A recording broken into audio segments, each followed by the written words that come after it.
Bine v-am găsit, dragii mei din Zodia Pești, oriunde v-ați afla.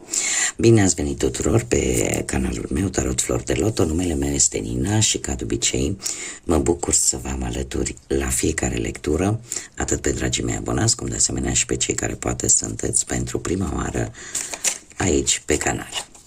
Azi voi face o lectură atemporală, așa cum v-am obișnuit, fără limită de timp, o lectură pe care voi să o puteți urmări oricând doriți sau atunci când apare în viața voastră.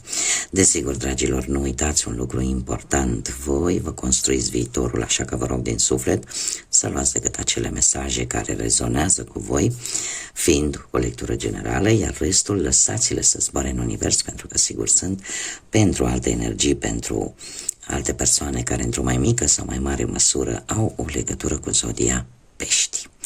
Așa că, dragilor, toți cei care aveți Soarele, Luna, Venus, Ascendentul în Zodia Pești, atunci această lectură este de asemenea și pentru voi. Și haideți să vedem ce ne spune acest oracol minunat, oracolul Sibila, despre voi, dragilor din Pești.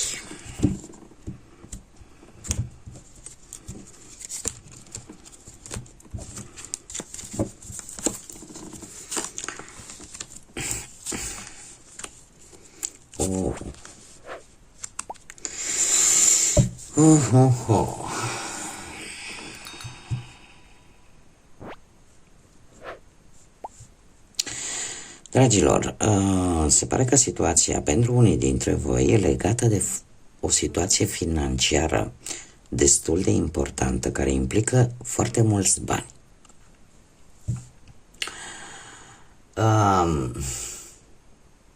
Orică trebuie să faceți vreo plată destul de mare, destul de importantă, sau poate a trebuit cu ceva timp în urmă să o faceți, ceva care poate avea legătură cu ceva care poate avea legătură cu, nu știu, cu o văduvie, ori cu o văduvie, ori faptul că unii dintre voi, logic, vă simțiți singuri în mijlocul acestei probleme importante legate de bani și vi se pare că nu aveți sprijin. Chiar sunteți unii dintre voi, vorbește așa un pic de depresie, o lipsă de motivație. Iar asta, în următoarea perioadă, dragilor, vă face să fiți foarte, cum să spun eu, să nu fiți constanți în tot ceea ce faceți. Nu știu, să renunțați posibil la ceva. Veți renunța la ceva pur și simplu pentru că vă simțiți sfârșiți, pentru că vă simțiți că efectiv nu mai puteți și veți renunța la ceva, mare atenție, la care voi ați ținut poate până acum cu dinții, ca să zic așa. Dar se pare că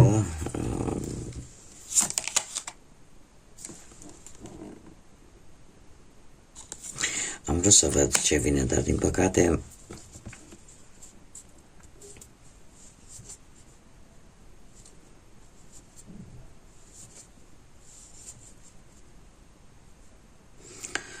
dragilor, tind să cred, cel puțin în aceste cărți, că este vorba de cineva care și-a pierdut poate persoana dragă,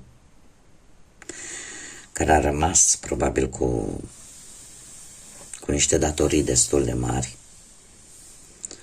și care va renunța în următoarea perioadă, va renunța la ceva la care a ținut, pentru simplu motiv că efectiv simte că nu mai poate. Iar toată această absență a unei persoane dragi se va mai face resimțită și în perioada următoare. Dar haideți să vedem ce ne spune tarotul. Asta e energia pe care mi-au surprins-o cărțile. Ce să facem? Viața nu este cu suișuri și cu coborâșuri. Hai să vedem ce ne spun dragile mele bufnițe înțelepte. Așa se numește acest tarot.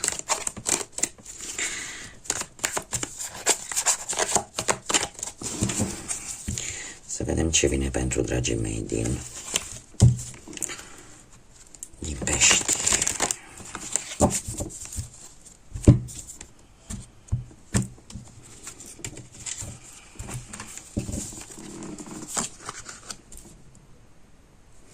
Da. Da, dragilor.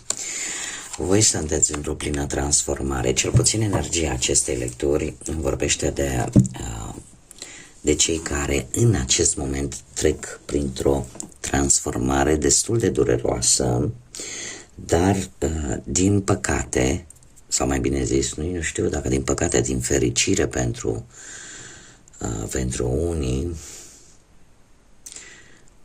inevitabilă.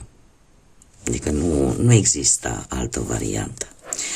Nu știu dacă Zodia Scorpion vă spune ceva, dar faptul că avem arcanul major, moartea asta, îmi zice că există un sfârșit și un nou început, o perioadă de transformare, o perioadă în care anumite etape din viața voastră s-au închis. S-au închis poate în urma unei schimbări, poate de idei, unei schimbări bruște care au apărut în viața voastră și care ți-a cauzat un soi de teamă, o schimbare negativă care pur și simplu a venit în viața voastră, dar a venit pentru că trebuia să vină. Nu știu, poate că trebuie să schimbați stilul de viață sau cert este că a fost ceva, o schimbare care, eu știu că poate unii dintre voi e greu de conceput că va aduce ceva bun. Dar acest arcan major îmi spune că chiar dacă voi acum nu percepeți acest ceva bun, el va veni. Nu știu, posibil unii dintre voi, așa cum am mai spus, să fi pierdut pe cineva drag, alții să fi pierdut poate vreun job, alții să fi pierdut o anumită sumă de bani, alții poate vreo relație, da? Mai ales dacă relația era nefericită și nu s-au făcut schimbările necesare, poate din cauza fricii, de singurătate, ceva s-a întâmplat.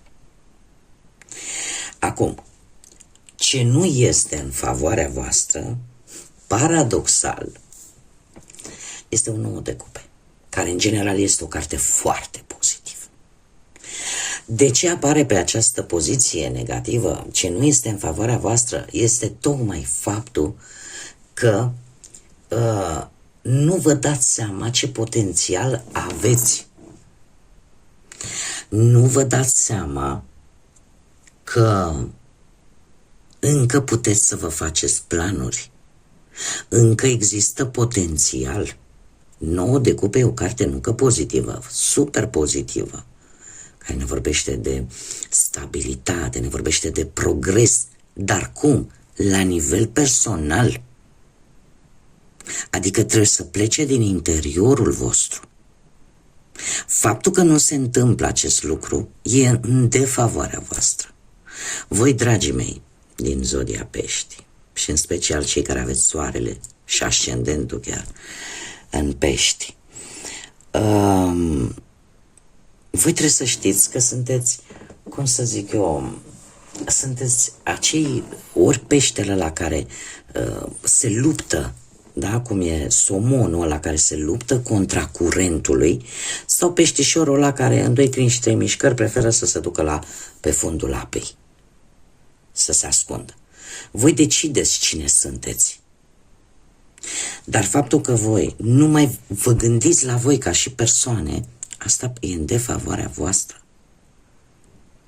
Da? Trebuie să să reîncepeți să urcați din întunericul ăla al mărilor, al oceanului, să urcați către suprafață, să începeți să luptați exact precum acel somon o face când luptă contra râului și urcă în naval. Pentru că dacă nu o veți face, asta va lucra împotriva voastră. Ce este în favoarea voastră? În favoarea voastră, dragilor, iar avem un paradox. De ce? Noi avem o poziție pozitivă, dar cu o carte relativ negativă. De ce? Pentru că avem un 10 de bâte. Ce este în favoarea voastră?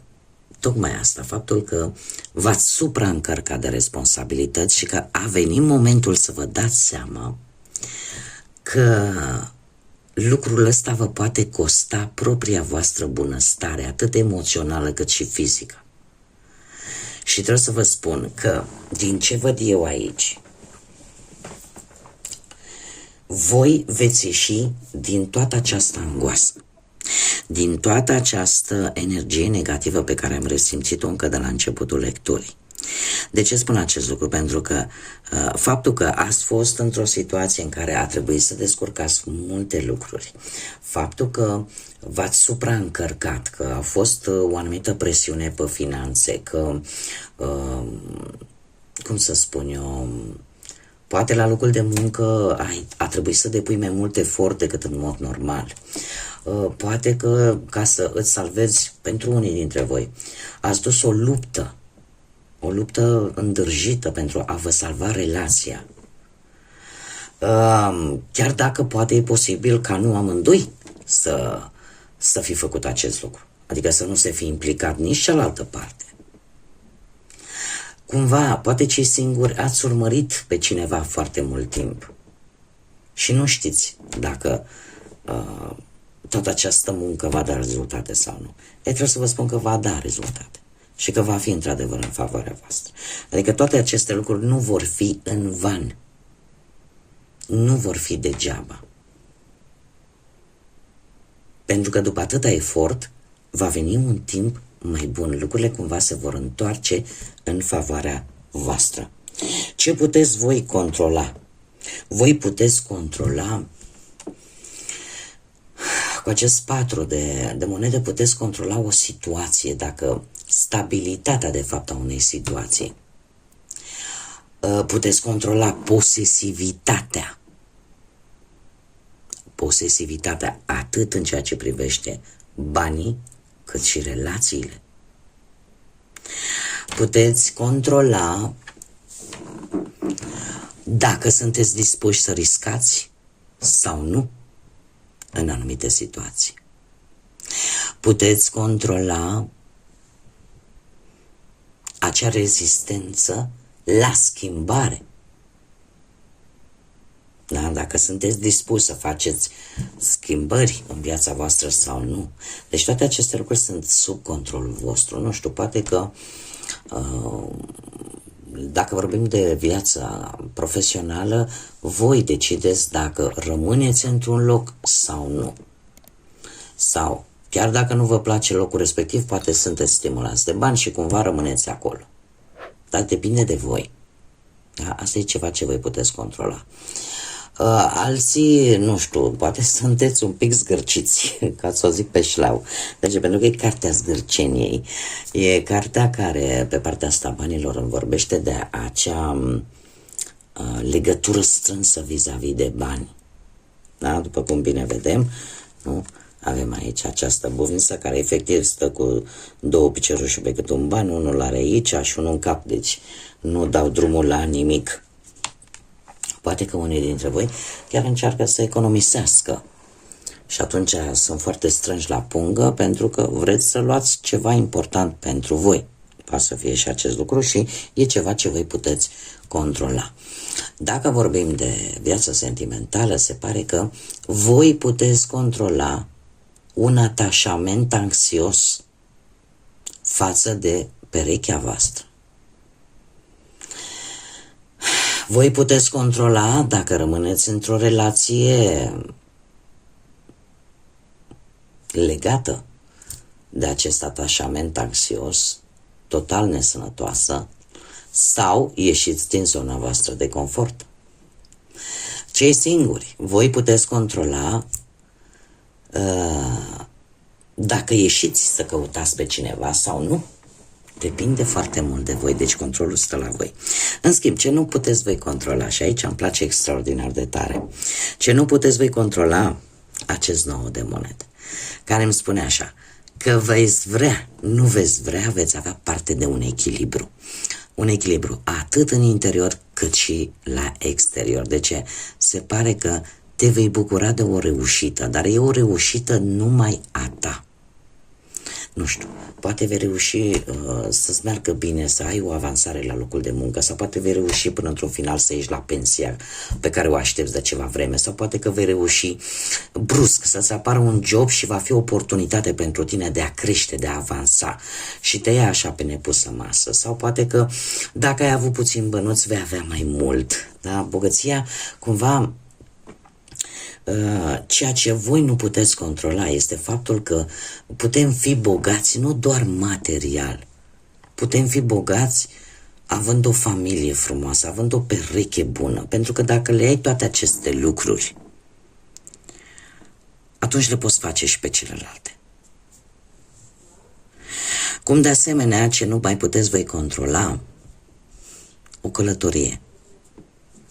O călătorie care te va face să te gândești la o schimbare, mai ales dacă în acest moment, din punct de vedere sentimental, ceva nu este bine, mai ales pentru cei care sunteți într-o relație. Cei care sunteți singuri, ce nu puteți voi controla, faptul că dragostea vine către voi și va fi foarte curând și va fi foarte intensă. Și nu știu eu dacă Zodia Fecioară vă spune ceva. Haideți să vedem și un mesaj pentru viața sentimentală, să vedem pentru cine va fi direcționat acest mesaj, pentru dragii mei din Pești. Meriți iubire, dragilor, meritați iubire, ești demnă să fii iubit, iubită. Ce vreți mai mult de atât? Nu știu dacă Zodia Săgetător vă spune ceva. Haideți să vedem și un mesaj general pentru dragii mei din Pești. Un mesaj, te rog, pentru Zodia Pești.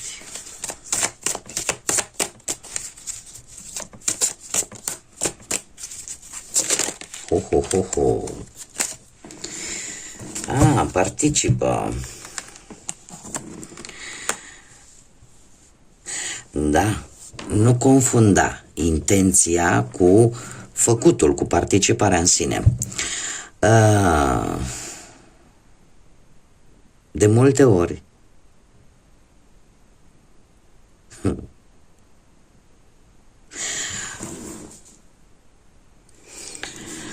deci nu confunda intenția cu ce ți se cuvine de drept. Pentru că dacă tu ceri lumii ce ți s-ar cuveni, se pare că nu vei primi nimic. Așa că lumea e la fel de bogată, dar și tu ești la fel de bogat. Este, cred că, un îndemn, dar nu mai avea așteptări de la alții. Pur și simplu, nu încearcă să vezi de fapt că și tu ai potențial și că nu depinzi neapărat de alții și că ai acea putere de a face lucruri singurel, singurică. Că nu trebuie, exact cum bine spune acest mesaj, nu confunda intenția cu dreptul de a cere. Adică una e când, domne, intenționez să fac ceva bun și pentru mine, perfect normal, decât să aștepți ca să ți se dea ceea ce tu consideri că ți se convine. Nu, de multe ori știți cum e? Mai bine mă duc să-mi iau, decât să aștept să-ți vină, nu știu, fac un exemplu ca să mă fac mai înțeleasă. Dăm o comandă pe internet, dacă e la modă, și zice, nu, vreau 2 roșii, câțiva cartofi, pe care eu nu le aleg. Da? Dar numai pentru singura motivație, că poate nu mă pot mișca de acasă sau chiar dacă mă pot mișca, Uite că am dreptate, îmi cer scuze. Poate chiar dacă mă pot mișca, nu o fac din, pur și simplu, din lene. Eu nu mai am cum să mai comentez când acele produse ajung acasă la mine și să spun: vai, dar sunt cam ofilite, vai, dar sunt cam lovite. Nu? Pentru că nu m-am dus. Intenția mea a fost la început decât să le am. Nu și cum să le am. Și atunci, de ce să aștept să-mi aleagă altcineva când pot să fac un efort, plecând de la intenție, să fac un efort și să particip, să mă duc eu să-mi aleg acele roșii și acei cartofi. Da? Pentru că așa cum de bogată este lumea, și eu pot fi bogat. Bogat în înțelepciune și în ideea de a face ceva pentru viața mea. Nu aștepta în permanență să obțin aprobare de la alții. Mă refer mult la partea asta morală. Da? Cam asta vrea să ne spună acest mesaj. Cel puțin eu așa îl percep. Da? Să nu confundăm intenția cu dreptul, că știi, trebuie să mi se dea. Cum mi se dă, eu zic că contează. Bun, dragilor, cam atât am avut pentru voi de data aceasta. Eu vă mulțumesc pentru prezență, vă mulțumesc pentru atenție și pentru tot aportul pe care voi vi-l aduceți în dezvoltarea acestui canal, acestui proiect minunat pe care eu l-am deschis aici pe YouTube. Așa că mulțumesc din suflet tuturor pentru faptul că v-ați abonat, că continuați să dați like, distribuiri și comentarii, și pentru asta mii și mii de mulțumiri. Până data viitoare, când ne vom reîntâlni la o nouă lectură, eu vă doresc tot binele din lume, să aveți parte de tot ce e mai bun și de multă, multă înțelepciune. Așa că, dragii mei, până la o viitoare lectură, numai bine și să fiți iubiți!